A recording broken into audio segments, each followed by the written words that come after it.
Also at 6, an officer-involved shooting in Troy leaves one man dead and a police sergeant hurt. Police were called to the corner of Franklin and Monroe Streets at about 2 o'clock this morning on reports of a shooting. They found one victim there, and when officers located a suspect about half a block away, that is when a gun battle broke out. And we just kind of like ducked and hit the ground because we didn't know which way they were shooting at. Investigators tell us the suspected gunman is dead. Troy police officer Sergeant Kunkelman was shot in the leg and was taken here to Miami Valley Hospital but has since been released.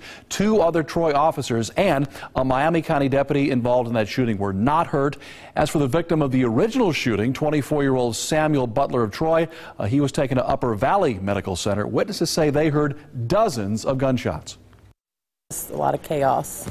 Cops scrambling around trying to get things cornered off and, you know, trying to get people back. Now, police have identified the suspect in this as 30-year-old Franklin Jones III of Troy. The 3 officers and Miami County deputy are now on paid administrative leave tonight while the State Bureau of Criminal Investigations looks into exactly what happened here. Robert Lowry filed this story earlier explaining exactly where things stand as of tonight.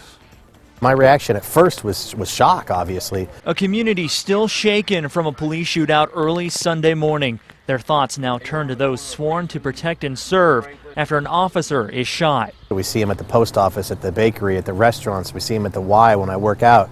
You know, these are part of our community. They're not just the police. They're part of our community.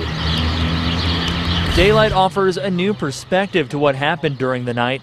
People living in the area near the shootout walk out to see the damage to their homes and their property.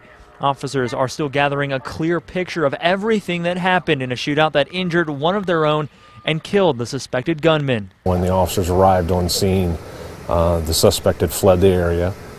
We were able to get some information from some of the neighbors and that he may be hiding in some of the backyards. Neighbors in the area tell us they hid in their homes after hearing several shots.